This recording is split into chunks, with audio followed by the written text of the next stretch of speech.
Morning and welcome back to Football League World TV. We're kicking off today with a debate show where we're going to be looking at the best 3 away days in the EFL. I've got Chris, Ben and Billy, my 3 colleagues, joining me this morning. Chris, how are you getting on? Yeah, very well, mate. Who doesn't love playing away? I'm looking forward to going through this and seeing what the boys come up with. So, yeah, it should be good. Absolutely. Billy, you okay? Yeah, all good, thank you. Yeah, same as Chris. Excited to get into some away days. Been some good ones as a Luton fan, but the majority of them haven't been as good as you would have liked. Absolutely. And finally, Ben, how are you this morning? I'm absolutely delighted. I've been on my own away day last night. Got back at 1 a.m. from the Hawthorns with 3 points, so in a good mood today. Interested to see if the Hawthorns makes your list here. I think I got your selection before that brilliant 2-0 win for Preston last night. Just a reminder that we're streaming across Facebook, YouTube and Twitter this morning. If you want to get involved and let us know what your favourite away day is in the EFL, get yourselves in the comments and we'll get your comments on the show. Before we get into it, we'll just run through the criteria of what we've got down of what makes a good away day. We've got the ground itself, the location that it's in, the surrounding pubs, of course, plus your own experience there from travelling to the certain ground with your side. Right, without further ado, let's get straight into it.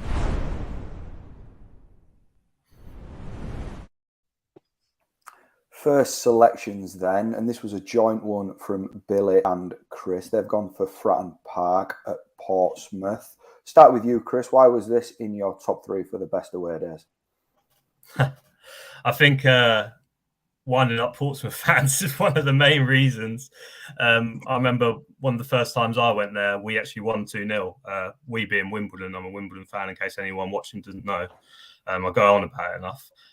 We won 2-0 there. And I think the thing about Portsmouth is, no disrespect to their fans, since they've come down to League One, they think that they're going to walk it because they've been in the Premier League before. They think they're one of the big boys. And I just like going there and upsetting the odds. But on the other side of the coin, it's obviously always a good atmosphere there. You have Pompey Football Club John or whatever his name is with his hat and his bell behind the goal, always making a racket. But yeah, it's quite an intimidating atmosphere, and also they give you the stand behind the goal. I think that's an important thing for an away day. Being behind the goal, I think that gives off a better atmosphere than being on the side. Sometimes clubs put you on the side; it's just not the same. And also, in terms of how long it takes to get there, from London, it's probably only about an hour and 15 minutes on the train. So yeah, there's a few reasons. Probably one more. There's a good microbrewery by the ground that I've been to before. So it's good pizzas. So yeah, if you're looking for anywhere to go before the match, that's where I'd recommend. Yeah, how much are they paying you for that plug then? Well, I mean, he did say I'll see you next time, so maybe he is expecting me to go back. But yeah, no payment was exchanged. Good stuff. Billy, what about you then? Why is Fratton Park on your list? Come across Portsmouth a few times as a Luton fan in recent years.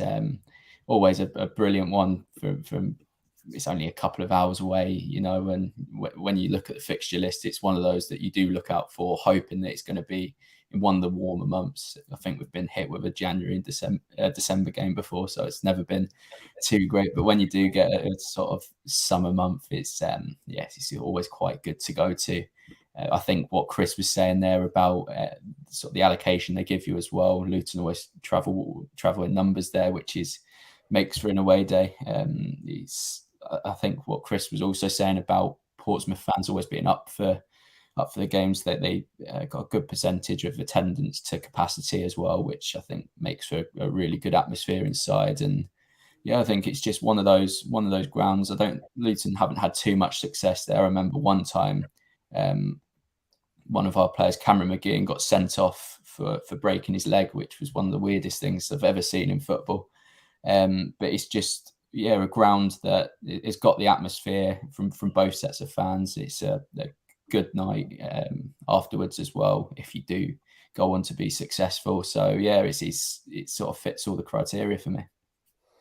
Absolutely. A reminder, if you're joining us, we're discussing the best 3 EFL away days. If you want to get yourself in the comments, let us know your thoughts on what's your favourite ground to visit. Ben, your first selection then, Craven Cottage at Fulham. Just explain that to us. Well, it's the one that the last few years that PNE fans have kind of enjoyed the most. we tend to get a boat down the Thames, get down there early morning, then a kind of a booze cruise down to Putney Bridge after going to a few London pubs. That's the main, I think, attraction to it. I know you don't get a big away allocation at the minute at Craven Cottage because of the new stand being built, so it's kind of, just restricted to free stands. So that'll be an interesting scramble for tickets on Easter weekend when we go there. But yeah, I think Preston fans do like a London away day. It's only a couple of hours on the train. We're quite well connected to the capital, and I think you could put all of them, the North End fans in there. The likes of QPR, and Brentford, Griffin Park was always a very good one when they were in the Championship, Brentford, and still there. But Craven Cottage for North End fans is probably one of the ones we look forward to the most. Obviously, it's quite an expensive day out London compared to being in the north, but it's one of the trips you've got to savour. I think it is mainly down to the little booze cruise on the Thames. It's definitely a unique experience. The once a season. We don't want Fulham to go up for that very reason, but I think we will be losing that trip for probably one season before they come back down again.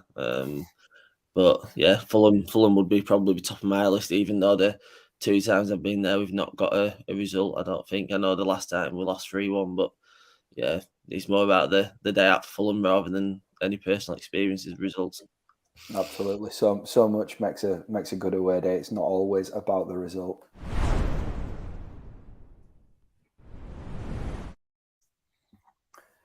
Next selections then, and Chris and Billy, you were in agreement again. The Stadium of Light at Sunderland. I'll start with you this time, Billy. Why is the Stadium of Light, you're in your top 3? I think it was summed up, I think a couple of weeks back. I don't know who they were playing, but there was a video of a player coming through the tunnel and just saying, how is the stadium in League One? I think just purely looking at the stadium, it's Premier League quality in terms of fans as well. And it's an intimidating place to go when fans are on side. And again, because of the allocation you get, because of the sort of nature of playing Sunderland, I think from a Luton fan, we've only played there once in recent memory. So it was one that all Luton fans really wanted to go and do. So I think that made for a really good atmosphere and a really competitive game as well. So yeah, again, it fits a lot of criteria. I drove up, so I didn't really get to see what like the local area was like in terms of going for a few beers beforehand. But yeah, it's just one of those grounds. I know it's a million miles away from me, but it's one that, again, if they come up to the Championship, I'm going to be looking out for that one. It's just one of those grounds, and it's just one of those football clubs that you just got to appreciate as a EFL fan. Yeah, I think one of the best pre-game atmospheres I've ever had was at Sunderland. We were in a Yates's, I think it was, and Wee Philly was DJing, and he had all the fans interacting. It was absolutely quality. So if you do get to Sunderland away, make sure you look out for Wee Philly somewhere. Chris, Stadium of Light then, talk us through why it's in your top 3. Yeah, been a few times. Never seen us win there, which is frustrating. The first time I went up there, I stayed in Newcastle. Obviously not too far away if you get the metro from Newcastle to Sunderland. And it's just fantastic to be close to a city like Newcastle after the game, because obviously you could go out there, and it was the first time I've been out in Newcastle, and it's fantastic. But speaking about the stadium itself, like Billy says, it's just huge. You don't get grounds like that in League One, and they shouldn't be there where they are right now. But I'm sure they'll go up either this season or another season. Yeah, I just enjoyed the experience of going there, and also it's different being that high up. Seems to be the theme there. Obviously, at St James's Park, they put you high up as well. But yeah, it's just a good side to play against. They always give you a good game. Their fans are always quite friendly. You don't always get that away days, but I think it's quite nice that they're friendly. And yeah, really, to be honest, the night out in Newcastle being so local was a big plus for me for obvious reasons. So yeah, it's always one that I look forward to, just because of how good the stadium is and the location, even though it is quite far away. Yeah, I was going to say it's a long way away from Chris and Billy there up in the northeast. Right, Ben, your selection, you're coming to Yorkshire, Bramall Lane, Sheffield. Yeah, I can't agree with the Sunderland one. I hate any stadiums that have you that high up in in the ground. Not that I'm scared of heights or anything, but it's just a long way away from the action, and it's not something that I enjoy. I like to be quite close to the pitch, and Bramall Lane's one that you are quite close. You are down in the bottom tier. And I think as well, just for Preston wise, it is quite good location wise, not too far on the train, to go through Manchester, and location wise as well, the stadium's not too far from the city centre, quite a lot of pubs around, so you've always got a very good choice. And I think it's probably the away stadium I've been to the most. I think I've been about 7 or 8 times, been League One and the Championship. Got a few decent results. I remember when we ended up playing Man United in the FA Cup around 7 years ago when Rooney did his infamous dive to knock us out. We had Sheffield United in the replay beforehand, and that was a good Tuesday night away trip, and a lot of them do seem to be Tuesday nights at Bramall Lane. But when it's a Saturday, is a very good day out. You can create a good atmosphere on that bottom tier if you've got the whole of it. I know they did have a time where they did put them in the top tier, but now they are back down on in the bottom tier. The away fans, I think it's a very good away trip. Obviously, it's even better if you get the results like PNE have a few times. We've lost more times than wins than when I've been there. I think that's a bit of a theme with my picks. You don't really seem to win it at the places that I've picked, but it is a very good day out, and probably one of the better cities in England to have a drink and have a trip to. Had a request in from Michael. He wants to hear the Greasy Chip Butty song. Ben, you're going to give us a rendition? I know the words, but I'm not doing it. Bottle job. Right, we'll get into the final picks now.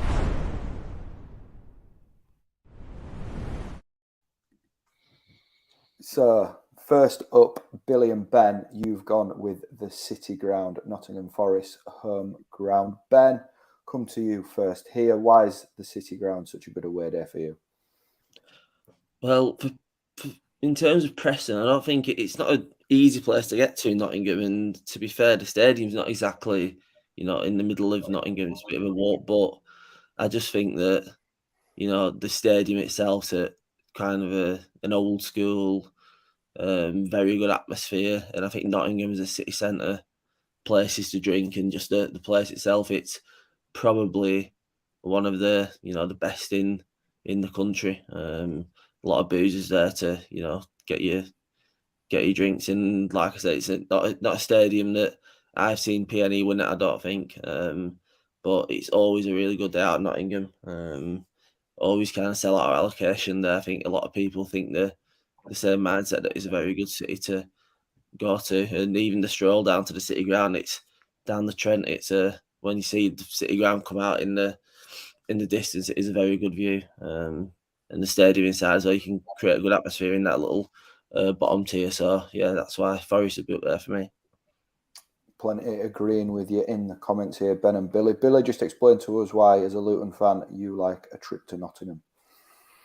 Yeah, well, I think if Notts County was still in the Football League, I would have gone there, because Luton had an amazing day there when last day of the season when we were promoted from League Two, and obviously Nottingham, a brilliant city, as Ben's alluding to there. And I think the game finished 0-0, but it was just a sort of carnival atmosphere. And I think going to Forest as well, we also drew 0-0 there recently.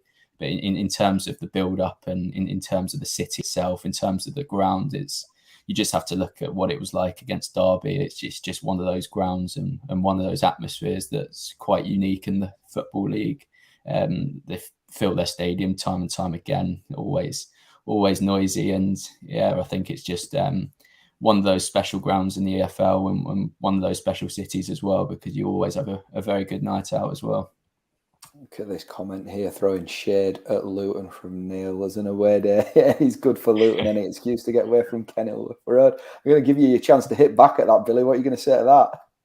I mean, fair enough. When you do see the away end, it's you do see all the photos of the back garden, but it's. I think the only thing I could say in defence is that it's unique. One of those grounds that it will always be atmospheric and will always fill it. It's one of those grounds that's not for everyone's taste, but yeah, it's one that I'm definitely going to miss when we move into Power Court. Very nice and justified there. Chris, your final selection then, Bloomfield Road, Blackpool. Why do you love a trip to the seaside? I've got to be honest, I don't really like the ground. They put you on the side there. It's all about the night out. Blackpool is like a mini Las Vegas. I've had it described to me before. I wouldn't eat there if I were you though, because I've been to a cafe before and they were serving Mars bar and chips, and I couldn't actually believe that I'd seen that. But no, terrific night out. Obviously, you're on the coast. It's not always sunny though, I have to say. But no, brilliant night out, and you definitely get value for money. Certainly cheaper than a night out in London, I can tell you. Yeah, it was just really memorable the first time we went up there. And I've heard of the fans have stayed there, overnight, and they've had a great day the next day. It's just a place you can really make the most of your weekend, aside from the match. I wish they'd put us behind the goal, but it just seems to be one of those ones where you go on the side. So yeah, it's just a night out for me. I'd recommend it to anyone. We've had a few more suggestions apart from yours here. We've got shout out for Deepdale from Neil. Of course, your ground, that Ben. Deepdale, good ground, isn't it?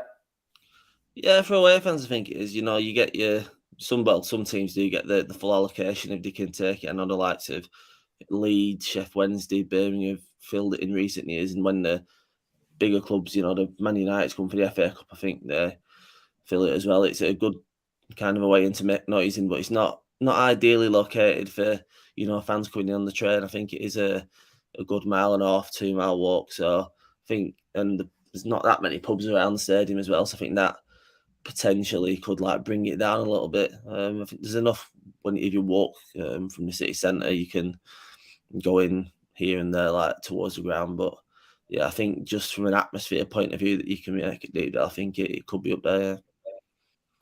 Another shout here from Des. QPR is his favourite traditional ground on top of the action. So there's absolutely loads of comments that we could get through. So thanks for everybody that's got in touch with those.